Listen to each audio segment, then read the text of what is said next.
మరొకసారి అందరికీ నా ప్రత్యేకమైన వందనాలు. దేవుని మాటను మనం ధ్యానించుకుందాము.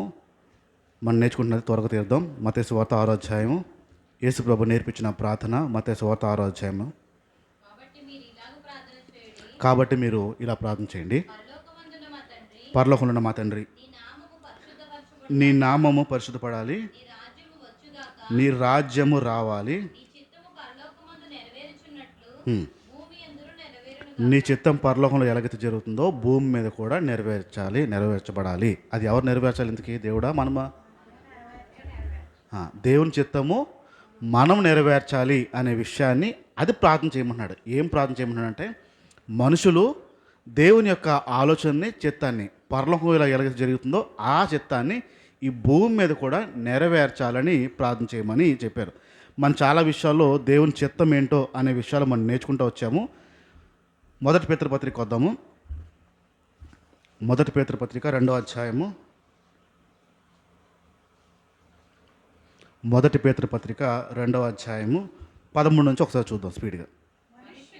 మనుషులు నియమించే ప్రతి కట్టడాన్ని దేవుడి నిమిత్తము లోబడి ఉండాలి. రాజు అందరికీ అధిపతి. మంచోళ్ళని చెడ్డోళ్ళని ఆయన కరెక్ట్గా నీతి న్యాయాలు తీరుస్తారని,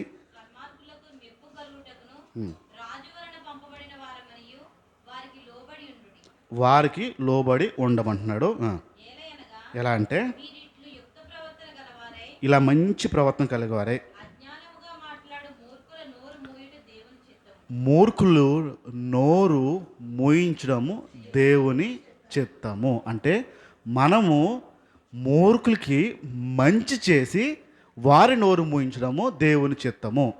వారు మూర్ఖంగా ఉంటున్నప్పుడు మనము తిరిగి మూర్ఖంగా ఉండకుండా, వారు అజ్ఞానంగా ఉంటున్నప్పుడు మనం తిరిగి అజ్ఞానులుగా ఉండకుండా, ఆ మూర్ఖ స్వభావం కలిగిన వారు ఎవరైతే ఉన్నారో వారికి మంచి చేసంట దేవుని చిత్తాన్ని నెరవేర్చమని అడుగుతున్నాడు. అంటే అలాంటి మూర్ఖ స్వభావాలకే లోబడి ఉండమంటున్నాడు ప్రభు. అలాంటి మనస్తత్వాలకే లోబడి ఉండమంటున్నాడు. అది దేవుని చిత్తము అని చెప్పాడు. కిందకు వచ్చేయండి, 18కి వచ్చేయండి. పనివారులారా, మంచివారును సాత్వికులైన వారికి మాత్రమే కాక చెడ్డోలైన యజమానులకు కూడా భయంతో లోబడి ఉండండి. యజమానులకి లోబడి ఉండండి అనే విషయం చెప్తూ ఇంకొంచెం యాడ్ చేసాడు. ఏంటంటే, చెడ్డగా ఉన్న, మూర్ఖంగా ఉన్న, మొండిగా ఉన్న ఇలాంటి వారు కూడా మీరు లోబడి ఉండండి. దేవుని చిత్తం ఏంటో పిలుస్తూ మాట్లాడుతున్నాడు. ఏమని పిలిచాడు? ఎందుకు? పనివార్లారా అని పిలిచాడు. అంటే క్రైస్తవుడికి యేసు ప్రభు ఇచ్చిన ఒక బిరుదు ఏంటంటే పనివార్లారా. అలా జీవించమని, అలా ఉండమని, ఆ స్థాయిలో ఉండమని, ఇలా ఉండి వారికి లోబడి ఉండండి అనే విషయాన్ని చెప్పుకుంటూ వచ్చారు. మనం చాలా విషయాలు నేర్చుకున్నాం. ఇంకొక అడుగు ముందుకేసి నేర్చుకునే ప్రయత్నం చేద్దాం. ఒక పెద్ద బిల్డింగ్, నా వైపు చూడండి. ఒక పెద్ద బిల్డింగు కట్టారు. చాలా అనుభవం ఉన్న ఒక ఇంజనీర్ గారు ఆ బిల్డింగ్ని కట్టారు. ఆయన కింద ఒక జూనియర్ ఇంజనీరు కూడా ఉన్నాడు. ఆ జూనియర్ ఇంజనీర్ కింద తాపీ మేస్త్రి కూడా ఉన్నాడు. ఆ తాపీ మేస్త్రి కింద కూలోడు కూడా ఉన్నాడు. కూలి అంటే ఇప్పుడు ఆ వ్యక్తితో ఇటుకలు మోయిస్తారు. ఇటుకలు తేరా అంటే ఇటుకల వరకే తెలుసు ఆయనకి. ఇసుక తేరా అంటే ఇసుక వరకే తెలుసు. బస్తా తేరా అంటే బస్తా వరకే తెలుసు. ఆయనకి పని తెలియదు, ఆ కూలి పని. Right? First main engineer, 2 junior engineer, తర్వాత తాపీ మేస్త్రి, తర్వాత ఆ డైలీ కూలి వాడు ఎవడైతే ఉంటాడో పనివాడు, ఆ కూలివాడు. ఇప్పుడు ఆ బిల్డింగ్ అంతా కట్టబడిన తర్వాత ఆ బిల్డింగ్ ఓపెనింగ్కి మంచి గ్రాండ్గా ఓపెన్ చేస్తున్న టైంలో స్టేజ్ వేశారు. స్టేజ్ మీద ఫస్ట్ సీనియర్ ఇంజనీర్ కూర్చున్నాడు. రైట్? పక్కన ఒక చైర్ ఉంది. ఎవరు కూర్చుంటారో చైర్లో?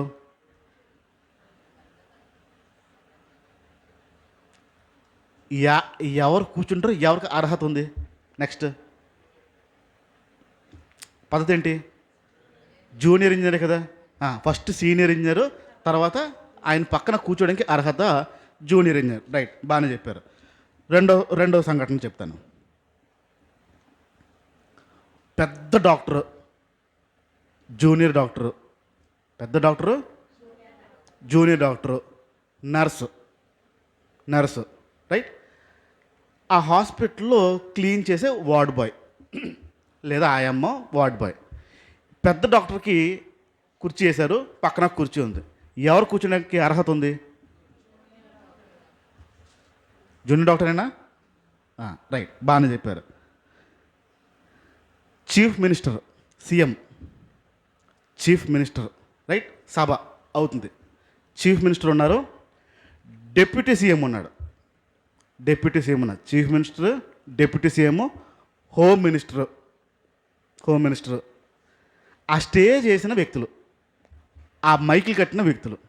చీఫ్ మినిస్టర్ పక్కన ఎవరు కూర్చుంటారు? ఎవరు అర్హత ఉంది? డిప్యూటీ సీఎమేనా? డౌట్లే కదా. అర్హత ఎవరికి ఉంది ఇప్పుడు నెక్స్ట్ చైర్? వెరీ గుడ్, బాగా చెప్పారు. ఇంకొక సందర్భం చెప్తాను నేను. దేవుడు రైట్, దేవుని పని చేస్తున్న పాస్టరు, సేవకుడు, మూడో వ్యక్తి సంఘ పెద్ద, నాలుగో వ్యక్తి విశ్వాసి. ఎవరికి అర్హత ఉంది?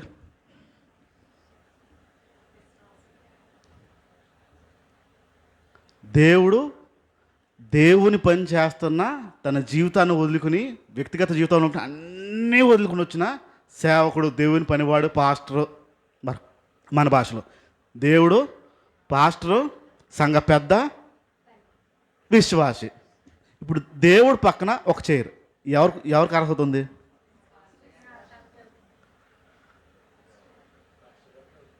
పాస్టర్ గారేనా? డౌట్లే కదా. దేవుని పని చేసిన పాస్టర్ గారికి కదా. కొంచెం బైబిల్ చూద్దాం, ఇప్పుడు ఒక్కసారి వద్దాం. మత్తయి సువార్తకు వచ్చేద్దాం.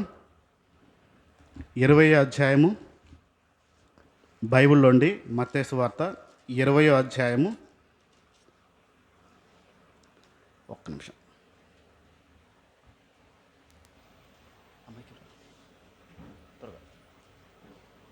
తీసారా? మత్తయి సువార్త 20వ అధ్యాయము, తొందరగా.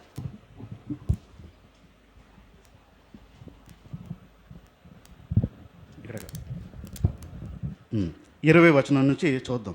ఒక సంఘటన, జరిగిన సంఘటన. అప్పుడు జెబెదయి కుమారుల తల్లి తన కుమారులతో ఆయన యొద్దకు వచ్చి నమస్కారం చేసి, చూడండి ఇక్కడ వినయం చూడండి. యేసు ప్రభు దగ్గరికి తల్లి వచ్చి నమస్కారం చేసి ఒక మనవి చేయబోగా ఒక రిక్వెస్ట్ పెట్టిందంట. ఏంటి ఆ రిక్వెస్ట్? నీవేమి కోరుచున్నావని ఆయన అడిగెను. అందుకు ఆమె, నీ రాజ్యమందు ఈ నా ఇద్దరు కుమారులలో ఒకడు నీ కుడి వైపునను ఒకడు నీ ఎడమ వైపునను కూర్చుండ సెలవిమ్మని ఆయనతో అనేను. రైట్. యేసు ప్రభు దగ్గరికి డైరెక్ట్గా తల్లి వచ్చేసింది. తల్లి డైరెక్ట్గా వచ్చింది, పిల్లలు అడగలే. యేసు ప్రభు దగ్గర అంత త్వరగా మాట్లాడలేరు వీళ్ళు శిష్యులు. భయం.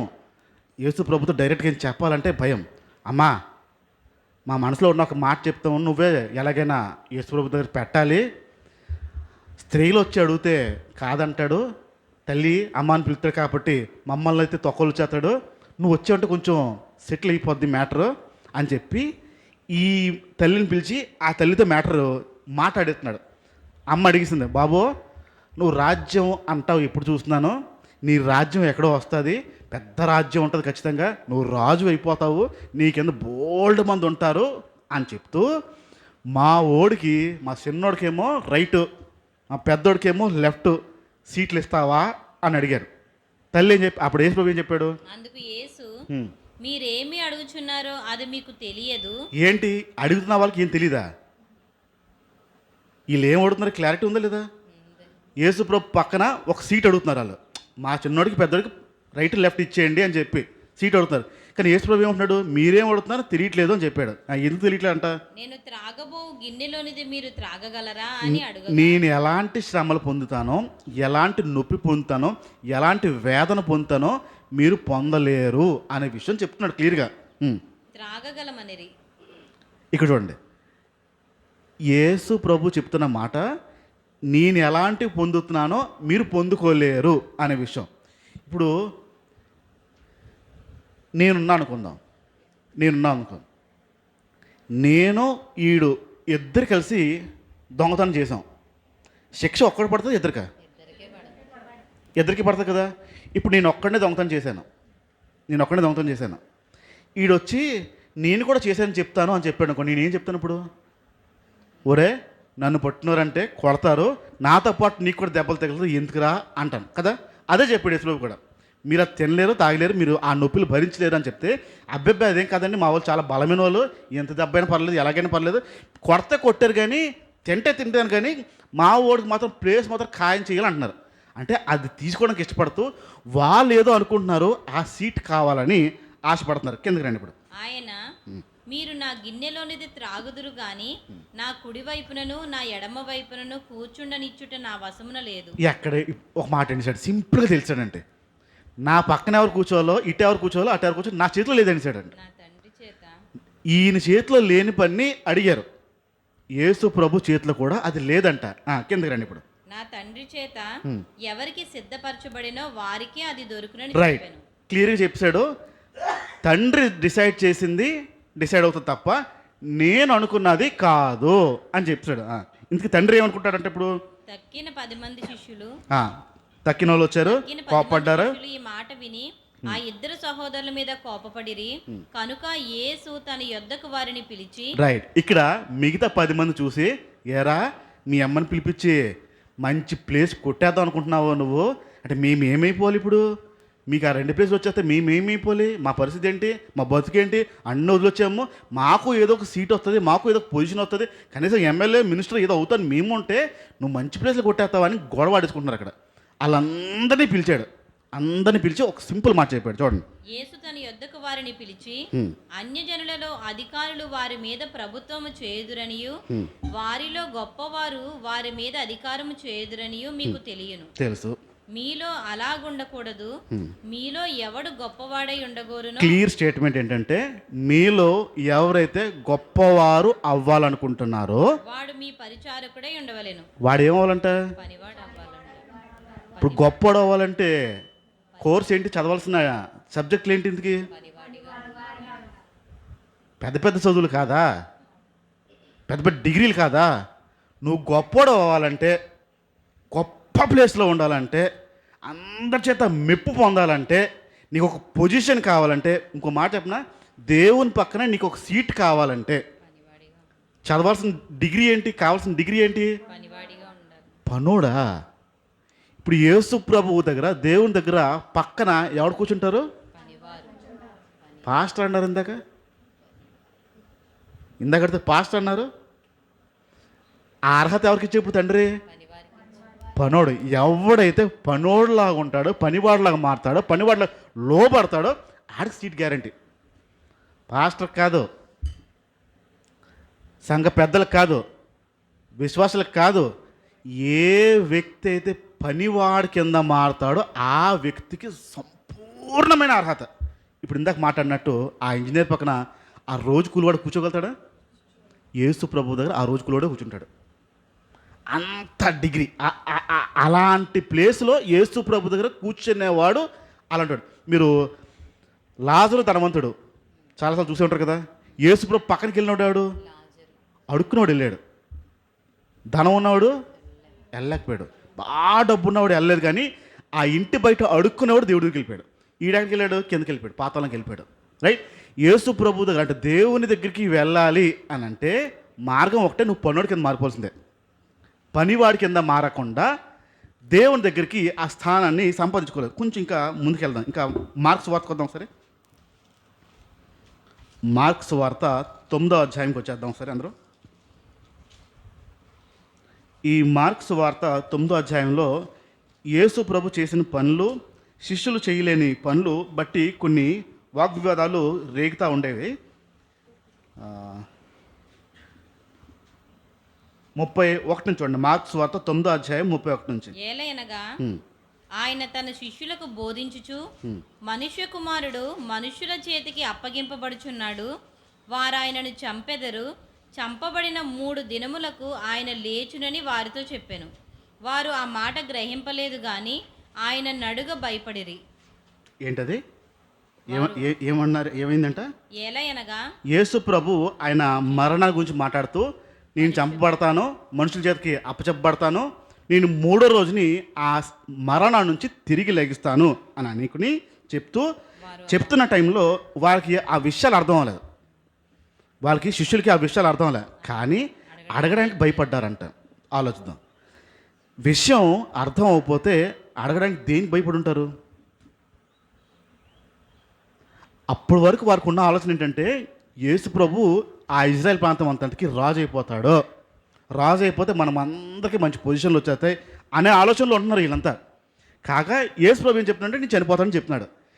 ఈ విషయాల్లో సతమతం అవుతున్నారు, అర్థం అవట్లే వాళ్ళకి. అంటే దేవుని రాజ్యం ఏంటో, యేసు ప్రభు అంటున్న రాజ్యం ఏంటో, వీళ్ళు అనుకుంటున్న రాజ్యం ఏంటో వీళ్ళకి అర్థం అవునట్టుగా ఉంది. అందుకు అడగడానికి భయపడిపోయారు. 33కి వచ్చేయండి వచనం. అంతటా వారు కపెర్నహూమునకు వచ్చిరి. వారు ఎవడు గొప్పవాడని మార్గమున ఒకనితో ఒకడు వాదించిరి గనుక ఆ మాట చెప్పిన తర్వాత వాళ్ళకి భయం ఎందుకు అనిపించిందంటే, ఆ భయంకి ఆన్సర్ ఏంటంటే వాళ్ళ దారంతా నడుచుకుంటూ వస్తాయి. ఒరే యేసు ప్రభు ఏమో రాజ్యం గురించి మాట్లాడుతున్నాడు, మరణం గురించి మాట్లాడుతున్నాడు, ఏమవుతుందో మనకు తెలియదు. కానీ ఇప్పుడు యేసు ప్రభు దగ్గర ఉన్న మనం 12లో ఎవడు గొప్పోడని మాట్లాడుకుంటున్నారు. వీళ్ళు వాదనలు ఏంటంటే ఈడ యోహాన్ గడ ఏంటాడా, పేతురు గడ ఏంటాడా అని వీళ్ళు మాట్లాడుకుంటూ నేను గొప్ప అని మాట్లాడుకునే ప్రయత్నం చేస్తున్నారు. ఆయన ఇంట ఉన్నప్పుడు మార్గమున మీరు ఒకరితో ఒకరు దేనిని గూర్చి వాదించుచుంటారు. యేసు ప్రభు ఒక ఇంటికి వచ్చేసాడు, కూర్చున్న తర్వాత శిష్యుల్ని పిలిచి, ఒరే అబ్బాయిలు, ఇందాక దారిలో వస్తూ ఉంటుంటే మీరు ఏంట్రా ఒకరికొకరు గుసగుసలు ఆడుకుంటున్నారు, నెమ్మది మాట్లాడుకుంటున్నారు, ఏంటి శిష్యులు మీరు అందరూ ఏంటి మాట్లాడుకుంటున్నారు అని ఆ గుసగుసల గురించి అడిగాడు. యేసు ప్రభుకు తెలియకుండా, యేసు ప్రభుకి వినపడకుండా ఈ శిష్యులు మాట్లాడుతున్న తీరది మాట్లాడుకుంటే మీరు ఏం మాట్లాడుతున్నారు దారిలో వస్తున్నప్పుడు అని అడిగారు. వాళ్ళు ఏ సంబంధం చెప్పారక? వారు ఊరకుండిరి. ఊరుకున్నారా? వారు ఊరకుండిరి. చెప్పలేదా ప్రభుకి? ఎందుకు చెప్పుండ్రు? యేసు ప్రభు మీరు ఏం మాట్లాడుకున్నారనే విషయం అడిగితే ఎందుకు చెప్పుండ్రు? ఆలోచండి. అసలు దేవుడికి వినపడకుండా ఎందుకు మాట్లాడుకుని ఉంటారు? అర్థమవుతుందా? శిష్యులు యేసు ప్రభుకి వినపడలేకుండా వాళ్ళు గుసగుసలు ఎందుకు ఆడుంటారు? డైరెక్ట్గా యేసు ప్రభు అడిగారు, మీరు ఏం మాట్లాడుకుంటున్నారు అనే విషయం అడిగాడు. ఎందుకు చెప్పలేదు? వాళ్ళు చెప్పాలి కదా ప్రభు అడిగితే. సమాధానం ఎప్పుడు చెప్పరు సాధారణంగా? భయం ఎందుకు అసలు సాధారణంగా? తప్పు చేస్తాను, తప్పు చేయకుండా ఉన్నప్పుడు. తప్పు చేసినప్పుడు భయం వేస్తుంది, తప్పు చేసినప్పుడు అడిగితే సమాధానం చెప్పలేరు. ఇప్పుడు ఈ లోపల వాళ్ళ ఆత్మకు తెలుసు ఇది దేవునికి వ్యతిరేకంగా మనం ఆలోచిస్తున్నాం, దేనికి భిన్నంగా మనం ఆలోచిస్తున్నాం, మన ఆత్మకు తెలుసు తప్పు చేస్తున్నారనే విషయం వాళ్ళకి తెలుసు. అందుకు అక్కడ దేవుడి దగ్గర నోరు ఎప్పకుండా ఉన్నారు. వీళ్ళు నోరు ఎప్పలేదు. ప్రభు కనపెట్టకుండా ఉండగలుగుతాడా? వాళ్ళు ఏం మాట్లాడారు ఎందుకంటే అన్ని విషయాలు తెలిసిపోతాయి. కిందే మాట్లాడేటప్పుడు యేసు ప్రభు వారు అప్పుడు ఆయన కూర్చుండి ఎక్కడ 12 మందిని పిలిచి అప్పుడు ఆయన కూర్చుండి 12 మందిని పిలిచి ఎవడైనను మొదటి వాడై ఉండ గోరిని ఎడల. ఇక్కడ 12 మందిని పిలిచారు, మీరు చెప్పట్లే కదా, నేను మాట్లాడతాను. ఎవరైనా అని అంటూ ఫస్ట్ అవ్వాలనుకుంటే, గొప్పోడు అయిపోవాలంటే వారందరిలో కడపటి వాడును, అందరిలో లాస్ట్, అందరికీ పరిచారకుడునై ఉండవలెను. కొందరికి అందరికీ పరిచారకుడై ఉండవలెను. అందరికా? మీ బైబిల్ అందరికి ఉందా? అందరికీ పనులు ఇవ్వాలనుందా? అంటే గొప్పడు అవ్వాలంటే కొందరికా అందరికా? అందరికీ పనివాడయ్యి ఉండాలి. ఇప్పుడు ఈ పక్కలు అడగండి, అందరికా కొందరికా? ఏంటి పనివారు? అందరికీ పనివారిలా ఉన్నారా, కొందరికి పనివారిలా ఉన్నారా అడుగుతున్నాను నేను. అందరికీ ఉంటారా, కొందరికి ఉంటారా? ఇప్పుడు సాధారణంగా వీళ్ళు పిల్లలు ఉన్నారు కదా, అన్నయ్య చెల్లికి పని చెప్తాడా, చెల్లి అన్నయ్యకి పని చెప్తారా? ఏంటి ఆ రుబాబు ఏంటి? ఇప్పుడు ఏమవ్వాలి? వీడు చెల్లి ఏంటి తెమ్మంటావు, తమ్ముడు ఏంటి తెమ్మంటావు, అన్నయ్య ఏమవ్వాలి ఇప్పుడు? అందరికా కొందరికా? వీళ్ళకి ఆనందం వచ్చేస్తుంది చూడండి. పెద్దోడంట చిన్నోడు పరిచారం చేయాలంట. నేను పలానా, నా వయసు ఏడో తెలుసా, నా అనుభవం ఏంటో తెలుసా అన్నోడు బచ్చ అక్కడి దగ్గరికి వెళ్ళి పని చేయాలండి. పన్నోడి కింద మారాలి వాళ్ళ దగ్గరికి వెళ్ళి. మొదట ఉన్నవాడేమో లాస్ట్ అయిపోవాలంటున్నాడు. పనోడు కింద అందరికీ మారాలి. ఎందుకు మారాలన్నట్టు కింద వస్తుంది చూడండి. ఇప్పుడు మళ్ళీ ఒక చిన్న బిడ్డను తీసుకుని వదిలేండి, ఇది వదిలేండి. ఒకసారి ఇప్పుడు మళ్ళీ మత్తయి సువార్తకు వచ్చేద్దాం, 20వ అధ్యాయంకి వచ్చేద్దాం.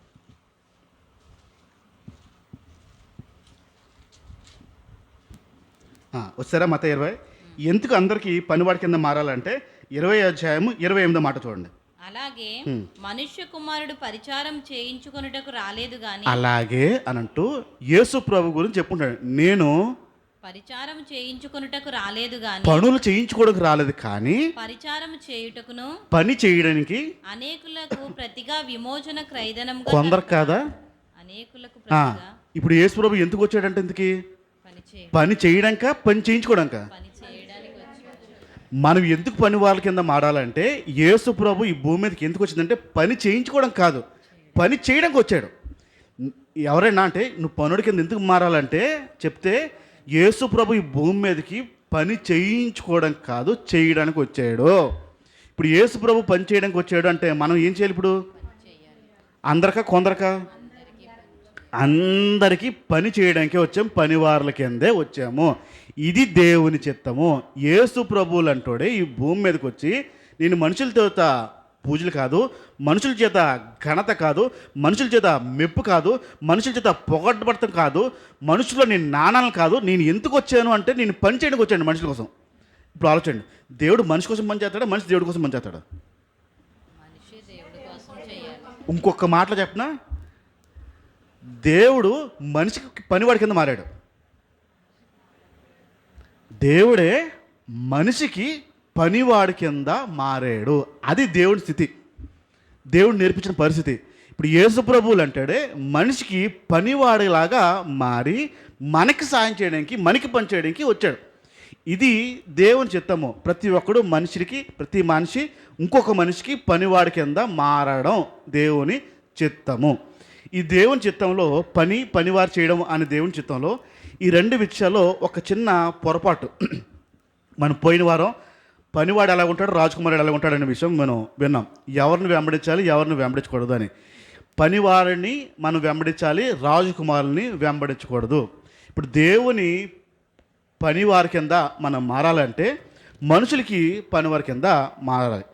దేవుని పనివారి కింద ఉంటూ దేవుని మనుషుల పనివారి కింద మారే పద్ధతిలో ఒక చిన్న అపోహ మనుషుల మెదడులో ఎలా ఉంటుందంటే, మీరు కనుక ఈస్ట్ వెస్ట్ గోదావరి జిల్లాల్లోకి వెళ్తే, ఈస్ట్ వెస్ట్ ఈ రాజమండ్రి, నిడదవోలు, పాలకొల్లు, నరసాపురం, భీమవరం, ఈ ఈస్ట్ వెస్ట్ గోదావరి జిల్లాల్లోకి మీరు వెళ్తే ఆ ఈస్ట్ వెస్ట్ గోదావరి జిల్లాల్లో జరిగే పరిచర్యలో ఒక పొరపాటు, ఒక భ్రమ ఏంటి అంటే, సంఘం స్థాపించబడిన తర్వాత, చర్చ్ స్థాపించబడిన తర్వాత, పాస్టర్ గారు నిలబడిన తర్వాత, సంఘస్థులు విశ్వాసులు నెమ్మదిగా రావడం ప్రారంభించిన తర్వాత అక్కడ జరిగే ఒక అపోహ సేవకులు ఎలా తీసుకెళ్తారంటే, పాస్టర్ గారి ఇంటిలోని సంఘస్థులు గిన్నెలు తోముతారు.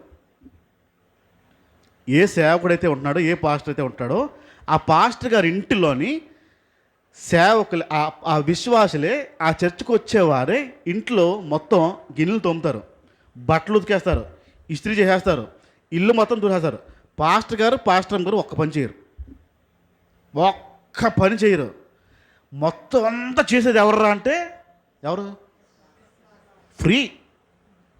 ఫ్రీ కాగా వీళ్ళు ఏం చెప్తారంటే, సేవకుడి ఇంట్లో చేయడం మీ భాగ్యం, మీ ధన్యత, దేవుడు మీకు ఆశీర్వదిస్తాడు, దేవుడు మీకు దీవెనలు ఇస్తాడు.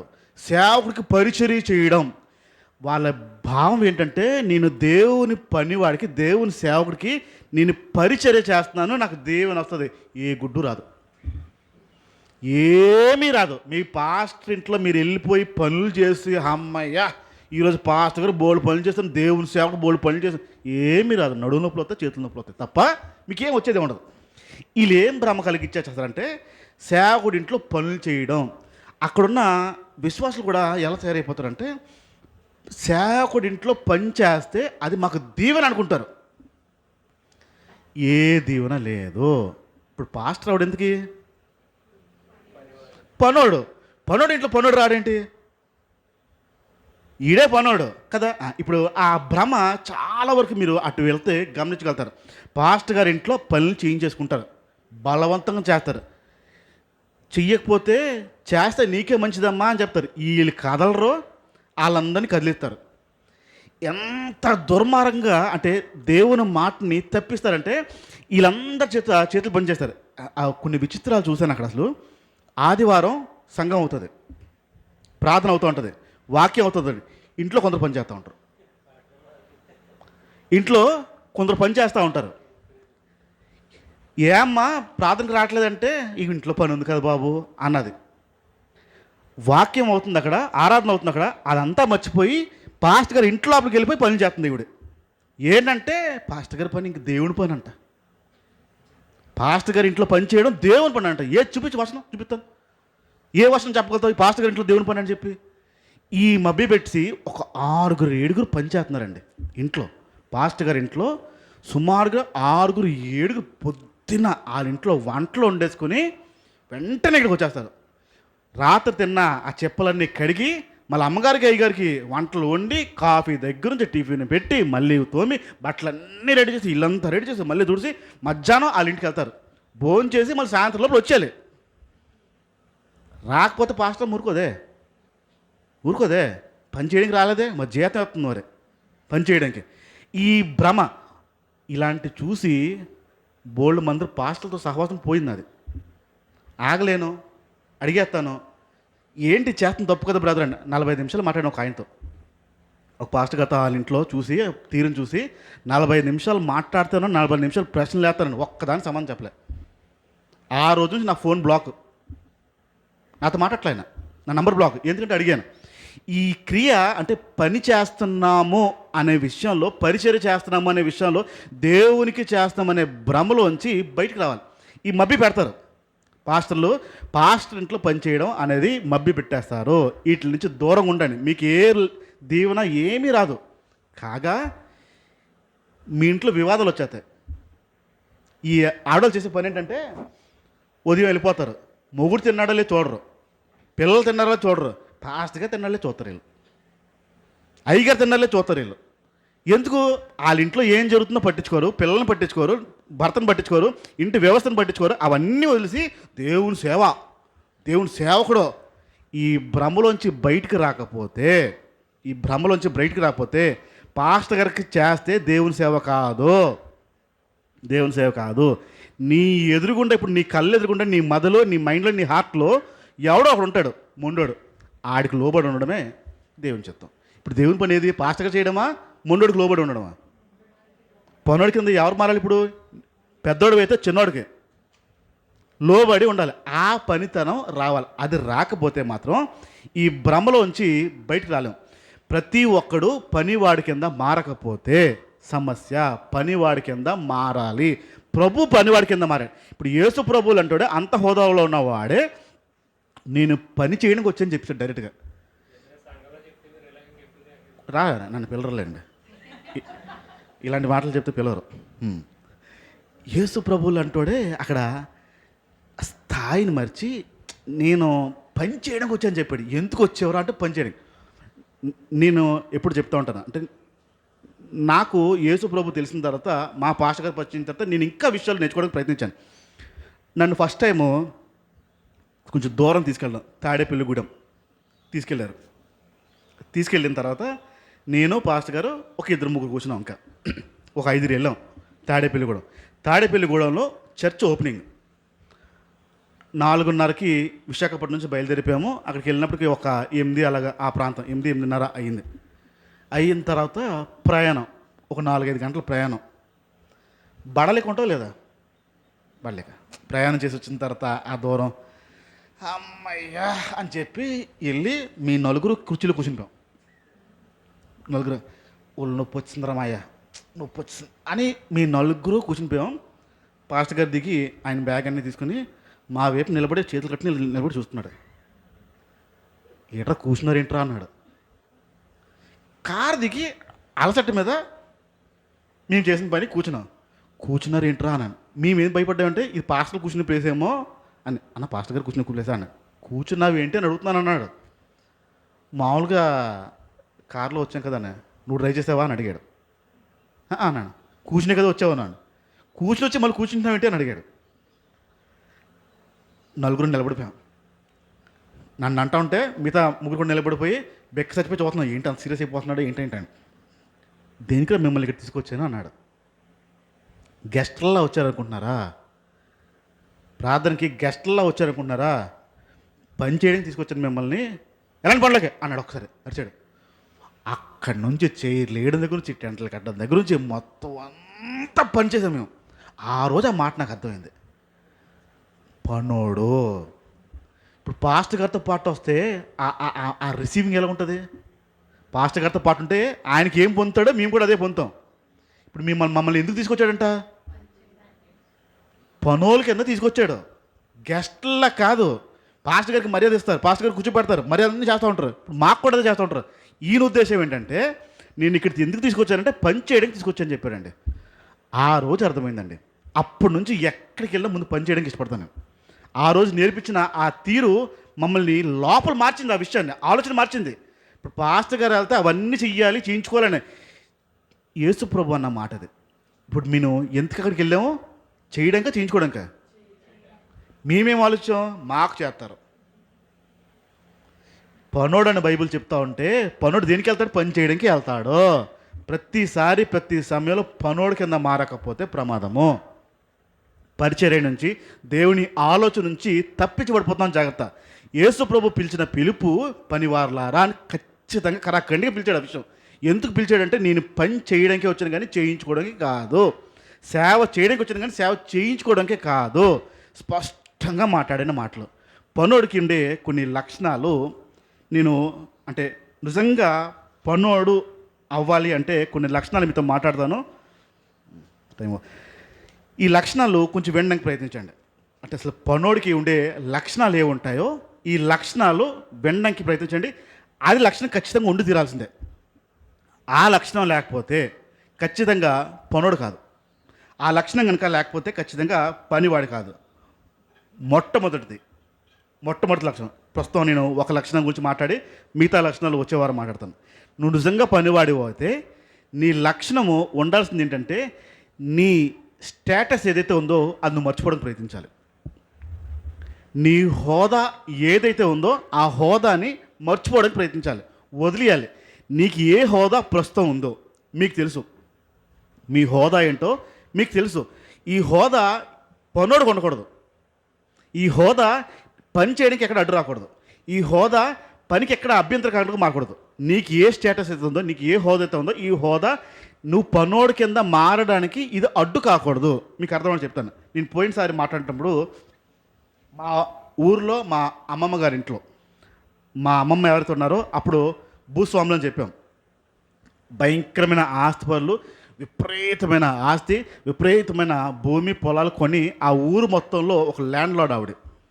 ఇప్పుడు ఆ ల్యాండ్ లార్డ్ తాలూకున్న మనోడు మనవరాలు మేము కూడా వెళ్తే మమ్మల్ని అలాగే చూస్తారు. ఆ ఊరిలో వీర్రాజు అని ఒక ఊరు ప్రెసిడెంట్ ఉండేవారు. ఆ ప్రెసిడెంట్ కూడా మా అమ్మగారి దగ్గరికి వచ్చి తలోంచి నమస్కారం పెట్టి వెళ్ళేవాడు ఆవిడకున్న ఆస్తిని బట్టి. మమ్మల్ని కూడా అదే తీరులో చూసేవారు. ఆవిడ మనవరాళ్ళు, ఆవిడ మనవలు అని. ఎందుకంటే ఆవిడకి ఏ హోదా అయితే ఉందో ఆ హోదాను బట్టి మమ్మల్ని కూడా అదే మర్యాద. ఒకవేళ కిరాణా కొట్టుకు వెళ్తే ఆ కిరాణా కొట్టులో జనం ఉంటే మాకు ఎలా ఉండేదంటే మేము కనుక ఎంటర్ అయ్యేదంటే సైడ్లు ఇచ్చిపోమని వాళ్ళని. ఆవిడ గారు మనవరాలు వచ్చారు, ఒకసారి ఉండండి, వాళ్ళకి ఇచ్చిన తర్వాత మనం తీసుకుంటాం. అంత హోదా మాకు ఉండేది. ఆ రోజుల్లో మాకుండేది. మా అమ్మమ్మకి నేను కొంచెం దగ్గరగా ఉండేవాడిని. చేసే పనుల్లో అన్ని విషయాల్లో నేను కొంచెం దగ్గరగా ఉండేవాడిని. కొంచెం ఇష్టం నా మీద ఎక్కువ ఉండేది. ప్రభువు నమ్మిన తర్వాత ఇంకా ఇష్టం పెరిగిపోయింది ఆవిడకి. పెరిగిన తర్వాత 10th క్లాస్ అయిపోయిన తర్వాత సెలవులకి ఆ ఊరు వెళ్ళాం. ఊరు వెళ్తే మా అమ్మమ్మ గారు చుట్టాలందరూ, మా పిల్లలు, పెద్ద పిల్లలు, పిన్నమ్మలు అందరూ ఉన్నారు. వంటగదిలోంచి వాడుతున్న నీరు పైపు ఏదైతే ఉందో ఆ పైపు వెళ్ళట్లే, మురికి నీరు వెళ్ళట్లేదు. వెళ్ళకపోతుంటే మా అమ్మ చెప్పింది, వెళ్ళట్లేదురా, పాకి వాడిని పిలిచాను, మున్సిపాలిటీ వాడిని పిలిచాను, ఆడేదో ఊర్లో ఉన్నాడంట, రేపు వస్తాడంట, ఈ నీళ్ళు వెళ్ళట్లేదు అని చెప్పింది. నేనేం చేశానంటే దానికే ఉంది, నేనున్నాను కదా, నేను పొడిచేస్తాను కదా అని చెప్పి నేను మడత మంచం ఉండే ఓస సర్రని లాగి ఆ ఓస పట్టుకెళ్ళిపోయి బయటకు వెళ్ళి కాలో కన్నం ఎక్కడో చూసి కానో కన్నంలో నేను పొడుస్తున్నాను. పొడుస్తున్నాను. నీళ్ళు వస్తుందేమో అని ఆ క్లియర్ అయిపోద్దని నేను పొడుస్తున్నాను. మా అమ్మమ్మ ఇంటికి పక్కనే వేరే వాళ్ళు అద్దెకి దిగారు కొత్తగా. ఒక నెల ఆ టైం అవుతుంది. దిగారు. నేను అది పొడడం చూసింది ఆవిడ, పక్కింటి ఆవిడ. నన్ను ఎప్పుడు చూడలే, అంటే కొత్తగా వచ్చారు కాబట్టి నన్ను చూడలేదు. నేను ఎవరో ఏంటో తెలియదు. నేను నెక్కర్ వేసుకుని బనీన్ వేసుకుని నీట్గా కాలువ మీద రాళ్ళు వేసి రాళ్ళ నుంచి దూచి పుడిచేస్తున్నాను. మొత్తం బస్ అని పుడుతున్నాను. కొంపు కొడుతుంది. ఆ పక్కింటి ఆవిడ బయటకు వచ్చింది. చూసి, ఒరే అబ్బి, మాది కూడా కొంచెం పొడిసిరా, మాది కూడా రావట్లేదు అన్నది. టక్కని చూసి, సరే ఆంటీ అన్నాను నేను. పక్కింటి ఆవిడ తెలిసిన ఆవిడేమో అనుకుని సరే ఆంటీ అన్నాను. ఆంటీ అంటే ఏమిట్రా, అమ్మగారను అన్నది. నన్ను పాకివాడు అనుకుంది. అప్పుడు ఆ ఊరికి వచ్చిన ఒక పాకివాడు అనుకుంది. ఈవిడేంటి అలా కోప్పడిపోతుందని చెప్పి మా గొట్టం పొడిచిన తర్వాత వాళ్ళ గొట్టం కూడా పొడిచాను నేను. చూడండి నీళ్ళు వస్తున్నాయి, నీళ్ళేంటే వస్తున్నాయి అని చెప్పి ఇలారా అని చెప్పి చేతిలో 2 రూపాయలు బిల్ పెడుతుంది. వద్దండి అన్నాను. తీసుకో, మొహం పడితే తీసుకో అన్నది. వద్దని చెప్పి వచ్చాను బయటికి. ఆవిడ లోపలికి వెళ్ళిపోయింది. తర్వాత రోజుని మా అమ్మమ్మతో నేను దగ్గరున్న చూసి మా అమ్మ నాకు నూనె రాస్తుంది తలకి. ఆవిడ చూసి ఈ పాకివాడికి రాస్తుంది ఏంటని చూస్తుంది. ఆవిడ పరిగెత్తుకుంటూ వచ్చింది. ఎవరు ఈయన అంటే నా మనవాడు అని చెప్పింది. చెమటలు పట్టేసి ఆవిడకి పుండిలా కొట్టుకుంది. ఇదంతా జరిగిపోయింది. ఇప్పుడు ఆ ఊర్లో నా స్టేటస్ ఏంటి చెప్పండి, నా హోదా ఏంటి?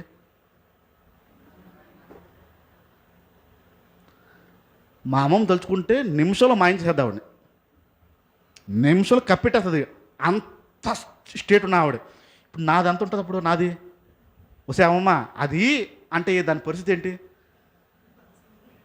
అప్పటికి ఇవి నేర్చుకున్నాను.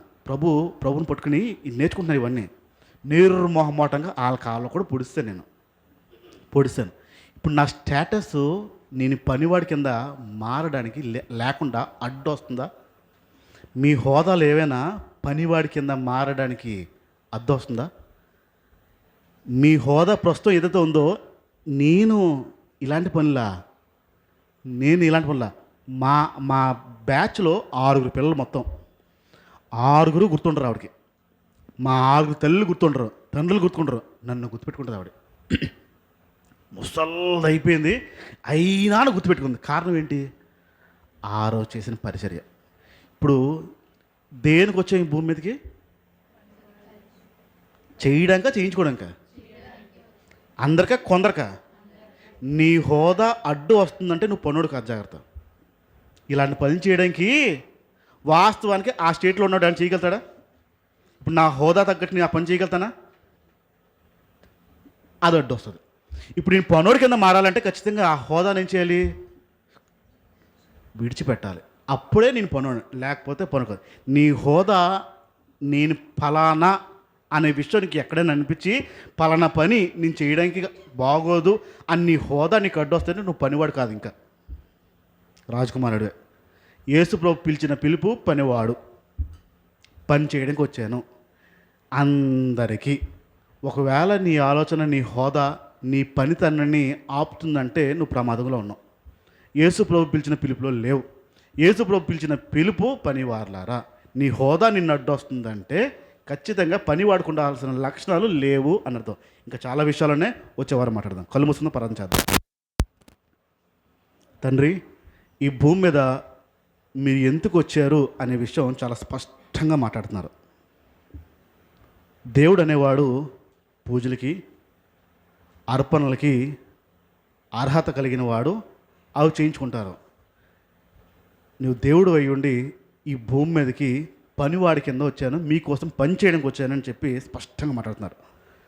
మీ చిత్తం నెరవేర్చబడాలి అని మాట్లాడుతున్నావు కదా ప్రభు. ఆ చిత్తము మేము పనివారుల కింద మారాలని, లోబడాలి అని. ఈరోజు నీ పక్కన ఒక స్థానాన్ని మేము సంపాదించాలి అంటే మాకున్న చదువు కాదు, మేము చేసిన భక్తి కాదు, కేవలం ఒక పనివాడి కింద మారితే దేవుని పక్కన ఒక స్థానాన్ని పొందుకోవడానికి మాకు అవకాశం దొరుకుద్ది. ప్రతి ఒక్కరు దేవుని రాజ్యానికి, పరలోకం వెళ్ళిపోవాలి అని అనుకుంటారు. కానీ పనివాడి కింద మారకుండా దేవుని రాజ్యాల్లోకి అడుగు పెట్టలేం.